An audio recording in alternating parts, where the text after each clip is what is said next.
DeAndre, I wanted to ask you a few questions for any of the borrowers and people who own homes out there, because I keep talking to people who have not refinanced yet, who, and I think there's some misconceptions. I think people are confused. They're afraid to ask questions and sounding stupid. I mean, are you seeing that?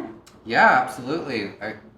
People don't know what they don't know, or they're scared to ask questions because they feel dumb. So yeah, we're definitely seeing a lot of that. And still people who haven't refinanced because they're afraid to reach out, or, it's kind of like when you go to the doctor, you don't want to know because you're not sure what you're going to find out. So yeah, we're definitely seeing a lot of that. And should they feel silly reaching out and asking if they should refinance? Oh, no, absolutely not. A borrower should never feel dumb or like they're bugging somebody. That's our job as professionals, just like a doctor, a lawyer, a contractor. It's not something that we do every day. So I think it's important for a borrower or a client to understand that they should reach out to a professional, that professional should be guiding them, explaining things to them, very in black and white terms, because some of the information is a little high level overview. So, and even if you've done it a few times, it's confusing. Everyone feels like that. It is confusing, and depending on the type of loan, sometimes it can feel like a different process, or you may need some different things, but yeah, absolutely.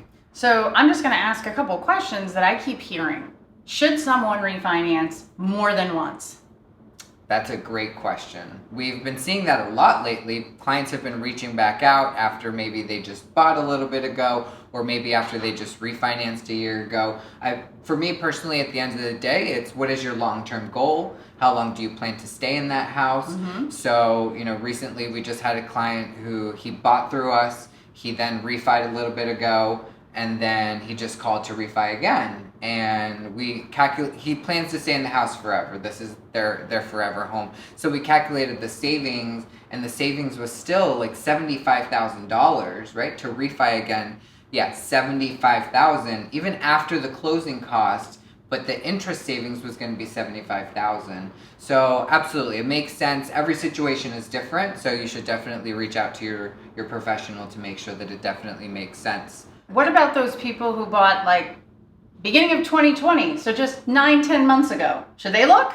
We were just talking about that because we were looking through our own pipeline, and the same thing applies, How long do you plan to stay in this house? What is your end goal? How much can you save? So it really depends on your goals. What are your thoughts on that? So then I'm not just going to show them, they're 8 years into their mortgage, I'm not just going to show them a 30-year fixed rate mortgage because obviously the payment's going to be lower. Yeah. I'm going to show them, okay, if you refinanced with a loan that has 8 years left at a lower rate, this is how much you can save monthly. Or you can have the same payment you have now, but now you can cut off another 5 years on your mortgage. Or the third option I usually show in these examples are, hey, you can have the same payment, but instead of going down, stay at the same term, but pull some of that money out. Take the interest right up front. Yeah. So look at different options and make sure you're talking to someone who has the heart of an educator and not the heart of a salesperson. Does it matter what type of loan you have? That's a good one. Not, because people get confused, and sometimes we as professionals have to explain that, yes, even though it's the same rate, So what are your thoughts on, does it depend on what type of product is it? So I just refinanced a client who has, we'll use an example of an FHA loan. In FHA loans, mortgage insurance never falls off. Never. Ever. Mm-hmm. So it's a great loan for the first 5-10 years that you're in a house. And so I usually will tell people, hey, if you're still in there, we're going to need to refinance you. Well, something happened in 2020 and it's going to keep happening in 2021. And that is that the market has really started pushing the values of homes up. So if you own a home, you have gained equity already faster than what's normal, which means when you go get that other appraisal, when you do a refinance, it's going to be worth more. And you might be able to knock that mortgage insurance off after 2 years instead of having to wait 10 years. So even at the same rate, you could still save $100, $200, $300 a month, depending on how big your loan is. Yeah. So do you have any other tips or tricks or questions that you hear that people ask when they're looking at refinancing?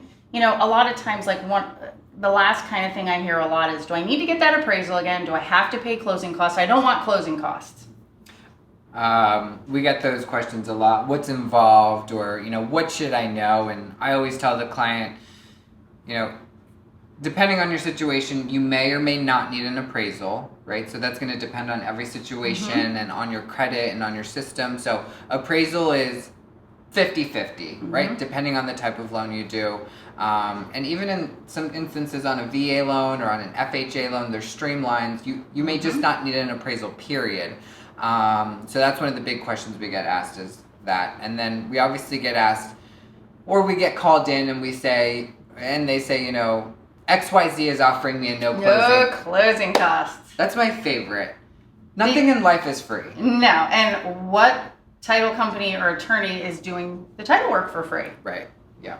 And so that brings up a good point, is that you pay for it somehow. You pay for it in a higher interest rate, which is really how you pay for it. Sure, you may not see closing cost on the sheet, but they're making money on the back end to cover those closing costs for you. So yes, you will always have closing costs, and I'll be pretty frank, nobody works for free. You don't work for free, so somehow, some way, somebody pays for that, and it's usually the borrower. But yes, there's always closing costs involved. You figure you still got to pay your taxes somehow. The government recording fee still has to be paid by somebody, right? The government isn't just going to say, we're going to let you slide. You don't have to pay to record this mortgage this time. So those are some of the questions that we get asked, is the appraisal and the closing cost. And out-of-pocket expenses, right? So people ask, what is this going to cost me out of pocket? And then again, usually 90% of the time, depending on your type of loan or your refinance, you don't have any out-of-pocket expenses if you can roll it into your loan. Right. And so know that you're going to have to pay them. The best professional is going to show you, hey, lower rate, you rolled into the loan, or higher rate and the closing costs are covered. But at least work with someone who gives you options, isn't just trying to sell you something that looks good or sounds good. That's just a sales tactic. Hopefully everyone is going to go get their mortgage checked out, do an annual mortgage review. It could be less than an annual mortgage review at this point, but I'm Megan Marsh from Keystone Alliance Mortgage. And I'm Andre Munar. And we are a mortgage broker. And if we can help you or anybody know, you can visit us at KeystoneAllianceMortgage.com. We're licensed in Pennsylvania, Illinois, Ohio, and Puerto Rico. And if you found value in this video or know someone who could really get some help from watching this video, make sure that you share it. Make sure you hit subscribe to the channel, hit the bell so you get our other videos. And thank you so much for spending your time with us and learning about refinancing.